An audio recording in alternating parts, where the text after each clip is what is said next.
Hello बच्चों, कैसे हो आप सब। आज हम स्टार्ट करेंगे क्लास 12th बायोलॉजी में chapter number 8 human health and disease का सबसे लास्ट पार्ट। अगर अभी तक आपने प्रीवियस वीडियो नहीं देखा हो तो आप इस कार्ड पर क्लिक करके उसे विजिट कर सकते हैं। आज के वीडियो में अपन चैप्टर का सबसे लास्ट टॉपिक लेते हैं जो कि है ड्रग और अल्कोहल एब्यूज। देखो यह एब्यूज का क्या मीनिंग है। तो ड्रग और अल्कोहल दोनों मेडिसिनल पर्पज से इस्तेमाल किए जाते हैं। अगर आप उनका इस्तेमाल जितनी नीड है उससे भी ज्यादा या नीड ना है तो भी आप कर रहे हो और इस अमाउंट तक कर रहे हो कि वो आपकी फिजिकल, फिजियोलॉजिकल और साइकोलॉजिकल हेल्थ को खराब कर रहा है, तो अपन उसको कहेंगे कि ये क्या हो रहा है, अब्यूज हो रहा है। तो आज की वीडियो में अपन उन ड्रग्स के बारे में देखेंगे जिन ड्रग्स का इस्तेमाल अपन को मेडिसिनल पर्पज से करना चाहिए, लेकिन अपन उसका इस्तेमाल किसकी तरह कर रहे हैं, एब्यूज की तरह, मतलब अननेसेसरली इस्तेमाल करके, उनको खराब तरीके से इस्तेमाल करके अपनी हेल्थ को खराब कर रहे हैं। ठीक है, तो सबसे पहली जो ड्रग है वो है ओपियोइड्स। तो देखो ओपियोइड्स वो ड्रग्स होती है जो अपनी बॉडी पे ओपियोइड रिसेप्टर्स होते हैं, उन रिसेप्टर्स पे जाकर क्या करती है, बाइंड करती है। अब ये रिसेप्टर्स जो होते हैं वो अपनी बॉडी को रिलैक्स करवाते हैं। ठीक है, तो बेसिकली नेचुरली अपनी बॉडी में बहुत सारे नेचुरल, जिन्हें एंडोजीनस ओपियोइड्स कहते हैं, वो इन रिसेप्टर पे जाके जब बाइंड होते हैं तो अपनी बॉडी रिलैक्स मोड में आ जाती है। लेकिन अगर अपन कुछ सर्टेन ड्रग्स जो ओपियोइड कैटेगरी में आती है उनको कंज्यूम करते हैं तो भी वो इन्हीं ओपियोइड रिसेप्टर पे जाके अटैच होती है और अपनी बॉडी पर वही इफेक्ट लेकर आती है, मतलब अपन को रिलैक्स करने का काम करेगी एकदम। मतलब आप कह सकते हो कि बॉडी जो होगी वो थोड़ी लो लेवल पे चली जाएगी। ठीक है, तो उन्हें क्या कहते हैं, ओपियोइड्स कहते हैं। ऐसा ही एक ओपियोइड्स अपन को याद रखना है, हेरोइन, जिसे अपन क्या कहते हैं, आम भाषा में स्मैक भी कहते हैं। सबसे पहली चीज जो अपन को याद रखनी है कि हेरोइन जो होता है वो केमिकली क्या होता है, तो ये डाई एसिटाइल मॉर्फिन होता है। मॉर्फिन कहां से निकालते हैं, पेपेवर्स सोमिनिफेरम, अफीम जो होता है, ओपियम प्लांट जो होता है उससे निकालते हैं और फिर उसका एसिटाइलेशन करते हैं, तब क्या बनती है, हेरोइन या स्मैक बनती है। It is obtained by acetylation of morphine, और मॉर्फिन कहां से निकालते हैं, पेपेवर सोमिनिफेरम, पॉपी प्लांट या ओपियम प्लांट से निकालते हैं और उसका ये एक एल्केलॉइड्स है। इट इज वाइट, ऑर्डरलेस और बीटर कंपाउंड होता है, कौन, heroin. Taken by snorting and injection, मतलब नाक से खींच सकते हैं और इंजेक्शन से लोग इसका इस्तेमाल करते हैं। It is depressant and slow down the body function, ये डिप्रेसेंट होती है और बॉडी फंक्शन को स्लो डाउन कर देती है, एकदम लोअर लेवल पे लेके आ जाती है, जिसे एकदम relax, sense of happiness feel होती है। नेक्स्ट सेकंड ड्रग्स जो है वो है कैनाबिनॉइड्स। कैनाबिनॉइड्स ऐसे ड्रग्स होते हैं जो कैनाबिनॉइड रिसेप्टर पे काम करते हैं। ये अपनी बॉडी की कार्डियोवेस्कुलर एक्टिविटी को क्या कर देते हैं, बढ़ा देते हैं, जिससे अपन को एनर्जेटिक फील होता है। ठीक है, मारी जूना, हैसिस, चरस और गांजा जो होती है वो इसी कैटेगरी में आती है। These are produced by various combination of cannabinoids. ये चारों जो है अलग अलग कॉम्बिनेशन से बनाए जाते हैं। कैनाबिनॉइड्स जो होती है वो क्या, एक प्लांट से ऑब्टेन होते हैं और वो प्लांट कौन सा है, कैनाबिनिस सेटाइवा। कैनाबिनिस सेटाइवा उस प्लांट का साइंटिफिक नाम है जिससे कैनाबिनॉइड्स क्या किए जाते हैं, ऑब्टेन किए जाते हैं और उनके अलग अलग कॉम्बिनेशन से हैसिस, चरस, गांजा ये सब बनाए जाते हैं। इनको कैसे लेते हैं, इनका ओरल इंजेक्शन कर सकते हैं, मतलब आप माउथ से कंज्यूम कर सकते हैं, और इनहेल करते हैं जो लोग इसका इस्तेमाल करते हैं। और इसके इफेक्ट किसके होते हैं, कार्डियोवेस्कुलर सिस्टम पर इसका क्या होता है, इफेक्ट होता है। नेक्स्ट है कोका एल्केलॉइड्स, जिसे कोकीन, कोक या क्रेक भी कहते हैं। इसे किससे ऑब्टेन करते हैं, कोका प्लांट से, और जिसका साइंटिफिक नाम क्या है, इरिथ्रोजाइलम कोका, और ये एक साउथ अमेरिका का नेटिव प्लांट है। ठीक है, इसे लोग कैसे इस्तेमाल करते हैं, स्नोटिंग, नाक से खींचते हैं इसको भी। It interference with the transport of dopamine neurotransmitter, अपनी बॉडी में न्यूरोट्रांसमीटर होते हैं, क्या होते हैं, एक न्यूरॉन के एंड से दूसरे न्यूरॉन तक सिग्नल को केमिकली भेजाने वाले को क्या कहते हैं, सिनेप्स के अंदर ट्रांसमिट करते हैं, उनको क्या कहते हैं, न्यूरोट्रांसमीटर। एक न्यूरोट्रांसमीटर होता है डोपामाइन, ये उसके फंक्शनिंग में इंटरफेरेंस करते हैं। इट स्टिमुलेट सीएनएस, ये सीएनएस को क्या करता है, स्टिमुलेट करता है, जिससे सेंस ऑफ यूफोरिया, मतलब ऐसा लगता है कि सब कुछ अच्छा है, एक फॉल्स सिग्नल देती है, मतलब सब कुछ अच्छा नहीं होता, लेकिन इस ड्रग्स की वजह से अपन को ऐसा लगता है सब कुछ अच्छा है। और इंक्रीज एनर्जी की क्या होती है, फीलिंग आती है, वो भी फॉल्स फीलिंग है। एक्सेसिव डोज जो होता है वो हेलुजिनेशन भी करा सकता है, मतलब अपन को वो चीजें भी दिख सकती है जो ट्रू में है नहीं। कुछ और क्वेश्चंस है, right the name of plant which hallucination property, मतलब ऐसे और प्लांट के नाम बताओ। तो एक तो ये अपने कोका प्लांट हो गया, कौन सा, इरिथ्रोजाइलम कोका, एक एट्रोपा बेलेडोना और एक धतूरा, इन्हीं प्रॉपर्टी के होते हैं। Which drugs being abuse by sport person, तो कैनाबिनॉइड्स जो होते हैं वो स्पोर्ट्स पर्सन भी इस्तेमाल करते हैं, करना नहीं चाहिए, कर सकते हैं, ड्रग एब्यूज के केस में आएगा वो। और वो क्यों करते हैं, क्योंकि इसका इफेक्ट किस पे होता है, कार्डियोवैस्कुलर एक्टिविटी पे होता है, तो उन्हें ज्यादा एनर्जेटिक क्या होता है, फील होता है। तो आप एक बार ये सब नोट कर लीजिए, फिर अपन इसको थोड़ा और आगे समझते हैं इस टॉपिक के बारे में, ठीक है। नेक्स्ट है ड्रग एब्यूज क्या होता है। तो मैं ये स्टार्टिंग में भी बता चुका हूं, use of drug for a purpose other than medicinal use. Medicinal use के अलावा आप किसी ड्रग का इस्तेमाल कर रहे हो इन अमाउंट और फ्रीक्वेंसी, उस अमाउंट और उस फ्रीक्वेंसी के साथ यूज कर रहे हैं कि जो अपनी बॉडी की फिजिकल, फिजियोलॉजिकल और साइकोलॉजिकल चीज को क्या करे, अफेक्ट करे, खराब करे। उस केस में अपन क्या कह रहे हैं कि उस ड्रग को अपन क्या कर रहे हैं, अब्यूज कर रहे हैं, मतलब खराब वे में इस्तेमाल कर रहे हैं। Write the name of drug use to treat mental illness, जैसे कि डिप्रेशन, इंसोम्निया। इंसोम्निया होता है जब किसी पर्सन को नींद नहीं आती, तो ऐसे केस में जो ड्रग इस्तेमाल करते हैं उनके नाम पूछ रहे हैं। तो बार्बिट्यूरेट्स, एम्फीटेमिन्स और बेंजोडाइजेपिन्स, ये सब का क्या कर सकते हैं, इस्तेमाल कर सकते हैं, ठीक है। Right the use of morphine. Morphine का इस्तेमाल कहाँ करते हैं, तो मॉर्फिन एक सेडेटिव और पेन किलर होता है। पेन किलर का क्या मतलब है कि ये दर्द से छुटकारा देता है, और सेडेटिव का क्या मतलब है कि ये अपन को क्या करता है, थोड़ा रिलैक्स कर देता है, नींद लाता है, जिससे अपन थोड़े शांत हो सकते हैं, ठीक है। तो मॉर्फिन का ये काम होता है, ठीक है। तो ये कुछ क्वेश्चंस है, ड्रग एब्यूज क्या होती है, मेंटल इलनेस में किसका इस्तेमाल करते हैं, ठीक है। नेक्स्ट है टोबैको। तो टोबैको जो है वो आप सब जानते हैं, टोबैको प्लांट से मतलब लिया जाता है, उसकी लीफ का इस्तेमाल करते हैं। अब उसकी लीफ को अपन स्मोक कर सकते हैं, मतलब जो होता है कुछ लोग इसका इस्तेमाल ऐसे सिगरेट के फॉर्म में पीते हैं, मतलब धुआं जो होता है उसका वो इनटेक करते हैं। च्यू कर सकते हैं, इसे चबा सकते हैं, या फिर स्नप कर सकते हैं, मतलब इसके पाउडर को नाक में डालकर इस्तेमाल कर सकते हैं। तंबाकू जो होता है, टैबेको जो है वो उसमें अपने बेसिकली क्या होता है, एक एल्केलॉइड होता है जिसको क्या कहते हैं, निकोटाइन। और निकोटाइन क्या करता है कि एड्रेनलिन और नॉन एड्रेनलिन इनके सिक्रेशन को बढ़ा देता है। ये दोनों एड्रिनल ग्लैंड से सिक्रेट होते हैं, और इनके सिक्रेशन बढ़ाने से क्या होगा, ये ब्लड में जाएंगे, और जिससे ब्लड प्रेशर बढ़ जाएगा, जिससे हार्ट रेट बढ़ जाएगी। ज्यादा ब्लड सप्लाई की वजह से अपन को अच्छा फील हो सकता है, ठीक है। हालांकि वो अगेन फॉल्स फीलिंग है हैप्पीनेस की या फिर अच्छा फील होने की, ठीक है। हार्मफुल इफेक्ट क्या होते हैं, तो स्मोकिंग जो है उससे कैंसर हो सकता है लंग्स में, यूरिनरी ब्लैडर में और थ्रोट में। और क्या है टैबेको के इस्तेमाल के, स्मोकिंग करते हैं तो ब्रोंकाइटिस हो सकता है, मतलब ब्रोंकस जो है उसमें इन्फ्लामेशन हो सकता है, एम्फीसीमा हो सकती है, मतलब सांस लेते समय पेन हो सकता है, कोरोनरी आर्टरी डिजीज हो सकती है, गैस्ट्रिक अल्सर हो सकते हैं। अगर तंबाकू को च्युई कर रहे हैं, चबा रहे हैं, तो जो जहां पर कर रहे हैं दांत के आसपास, वहां पर क्या हो सकता है, ओरल कैंसर हो सकता है। स्मोकिंग करने से बॉडी में क्या होता है, सीओ कार्बन मोनोऑक्साइड की अमाउंट बढ़ती है।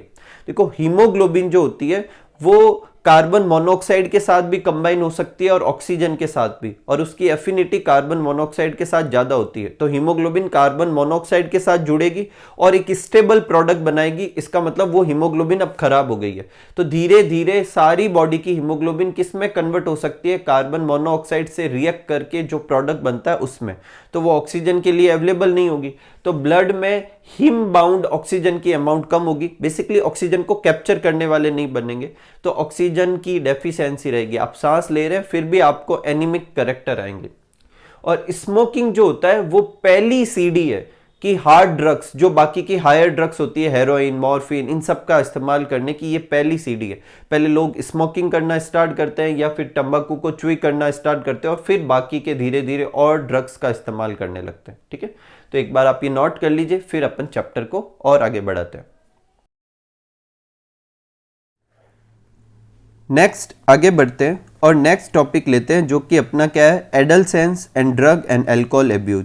मतलब अक्सर जो है ड्रग्स और अल्कोहल एब्यूज कब इस्तेमाल होता है, जब एडल्सेंस स्टार्ट होता है। अब ये एडल्सेंस क्या होता है, इसका मतलब वो पीरियड और वो प्रोसेस जब एक चाइल्ड अपने आप को मैच्योर समझने लगे और सच में वो मैच्योर हो भी जाए और उसका एटीट्यूड और बिलीफ चेंज हो और वो ऐसा समझने लगे कि वो अब इफेक्टिवली पार्टिसिपेट कर सकता है सोसाइटी में, तब उसे अपन क्या कहते हैं, एडल्सेंस कहते हैं। ठीक है, ये जो पीरियड होता है वो 12 to 18 ईयर्स का होता है और ये बेसिकली एक ब्रिज की तरह है, किसके बीच में, चाइल्डहुड और एडल्टहुड के बीच में।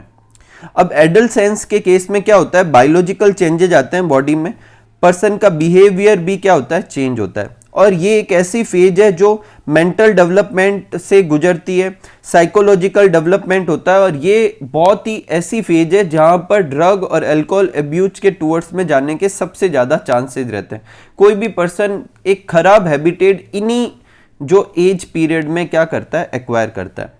अब क्या कारण है कि एक एडल्सेंस में आया हुआ पर्सन क्या करता है, ड्रग और अल्कोहल अब्यूज का इस्तेमाल करता है। तो एक तो क्यूरियोसिटी, वो ऐसा सोचता है कि इन चीज़ों को खाने से क्या होता है या इन चीज़ों को कंज्यूम करने से क्या होगा, तो बाय क्यूरियोसिटी वो इन्हें फर्स्ट टाइम कंज्यूम कर सकता है। या फिर नीड ऑफ एडवेंचर और एक्साइटमेंट, या फिर वो कुछ एक्सपेरिमेंटेशन करना चाहते हैं अपनी लाइफ के साथ। या पीयर प्रेशर, पीयर प्रेशर का मतलब है कि यार दोस्त ऐसे चढ़ा देते हैं, बोलते हैं कि यार हम कंज्यूम कर रहे हैं, तू क्यों रह रहा है, तू क्या छोटा बच्चा है क्या, तो ऐसे कहकर वो उसे मोटिवेट करते हैं एक गलत काम के लिए। ठीक है, और ऐसी परसेप्शन बना लेते हैं कि वो लोग कूल होते हैं जो स्मोक करते हैं या फिर अल्कोहल का इस्तेमाल करते हैं। और टीवी पर और ऐसे ऐड जो आते हैं या मूवी में ऐसे सीन देखकर वो और ज़्यादा इन पे मोटिवेट होते हैं। स्ट्रेस और प्रेशर से दूर रहने के लिए भी वो ड्रग और अल्कोहल का इस्तेमाल करने लगते हैं और चाहते हैं कि भाई एकेडमिक्स और एग्जामिनेशन में ज़्यादा अच्छा करना चाहते थे, किसी कारण से नहीं हुआ, तो उसके स्ट्रेस को दूर करने के लिए ड्रग्स और अल्कोहल अब्यूज करना लगते हैं। ठीक है, नेक्स्ट देखो दो टॉपिक है, एक है एडिक्शन और एक है डिपेंडेंस। तो एडिक्शन का क्या मतलब होता है, तो देखो एडिक्शन क्या होता है, it is a psychological attachment to certain effect. मतलब किसी भी इफेक्ट के टूवर्ड्स में साइकोलॉजिकल अटैचमेंट होना। यहाँ अगर ड्रग्स की बात करें तो ड्रग्स लेने के बाद क्या होता है, यूफोरिया होता है, बोलते हैं तो ऐसा लगता है सेंस ऑफ हैप्पीनेस लगता है, ऐसा लगता है सब कुछ सेटलमेंट है। या फिर टेम्परेरी फीलिंग होती है वेल बीइंग की, और इनका वो एक पर्सन क्या होता है, अटैच हो जाता है इन फीलिंग के साथ और वो हमेशा ऐसी फीलिंग चाहता है और ऐसी फीलिंग के लिए वो क्या करना चाहता है, बार बार उन ड्रग को क्या करेगा, कंज्यूम करेगा। यही तो क्या कहलाएगा, एडिक्शन कहलाएगा। तो ये जो इफेक्ट होते हैं वो पीपल को क्या करते हैं, मजबूर करते हैं पर्सन्स को कि take them even when these are not needed और even when their use become self destructive. तब भी इस्तेमाल करना जब जरूरत ना हो और तब भी इस्तेमाल करना जब पर्सन को पता है कि उनकी हेल्थ खराब हो रही है, तो भी वो इसका इस्तेमाल करते हैं।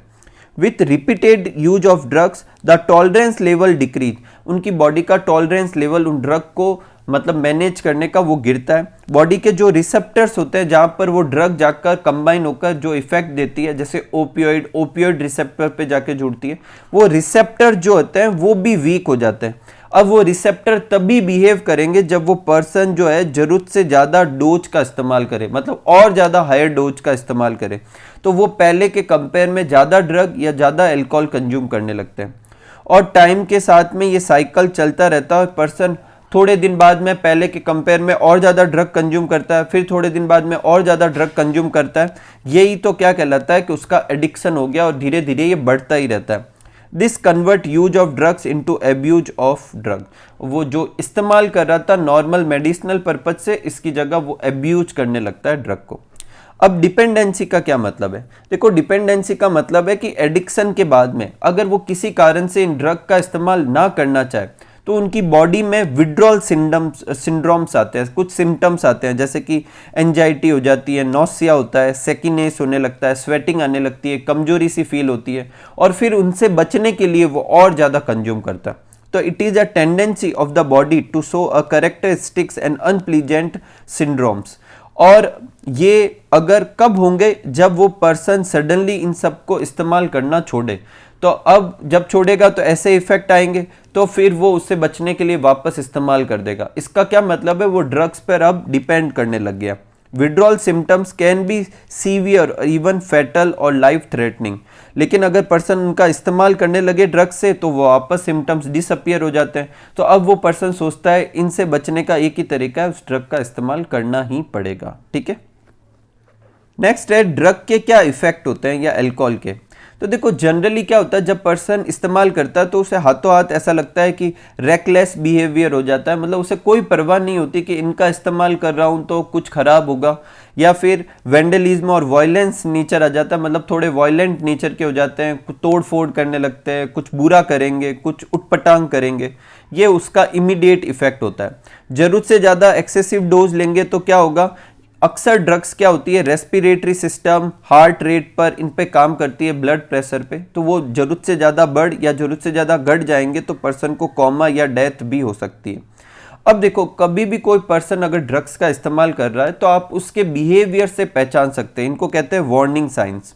जैसे कि उसकी एकेडमिक परफॉर्मेंस कम होने लगेगी, वो स्कूल या कॉलेज से एब्सेंट रहने लगेगा बिना किसी कारण के, lack of interest in personal hygiene का कुछ खास इंटरेस्ट नहीं रहेगा, withdrawal, isolation, depression, fatigue, aggressiveness, rebellious behaviour, मतलब किसी की नहीं सुनना, आर्ग्यू करना, deteriorating relationship with family and friends, अगर कोई उन्हें कुछ मना करेगा तो वो उनसे बोलना ही छोड़ देंगे, रिलेशन खराब कर देंगे, loss of interest in hobbies, जो उनकी खुद की हॉबीज़ थी उसमें कोई उनका इंटरेस्ट नहीं रहेगा, change in sleeping and eating habit, वो उनका सोना और खाने का जो पैटर्न है वो चेंज हो जाएगा। ये सारे साइन से अपन पता कर सकते हैं कि परहैप्स शायद वो पर्सन ड्रग्स का इस्तेमाल कर रहा है।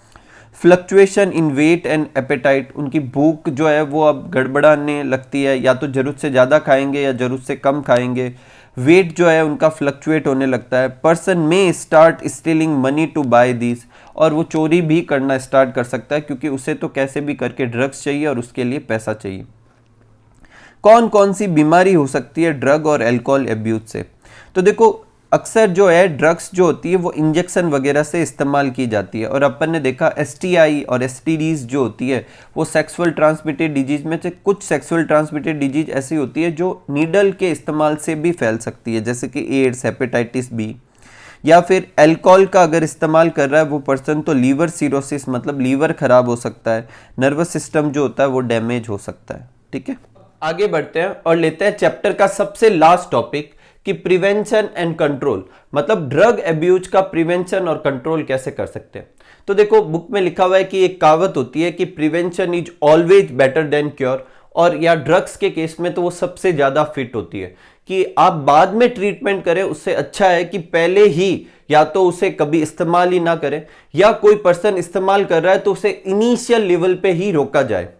तो it is best to identify the situation that may push, जो न्यू पर्सन होते हैं जिनका अभी एडल्ट स्टार्ट हुआ है, towards the use of drug, कि वो ड्रग के टूवर्ड्स में क्यों जा रहा है, और alcohol, and take measures well in time, और टाइम पर ही वो मेजर्स ले ले कि भाई ये क्यों उसकी तरफ शिफ्ट हो रहा है, और या तो उसे शिफ्ट करने से ही रोका जाए या अगर स्टार्टिंग में ही उसे संभाल लिया जाए। अब क्या क्या मेजर्स हो सकते हैं जिससे अपन ड्रग्स और अल्कोहल अब्यूज को रोक सकते हैं।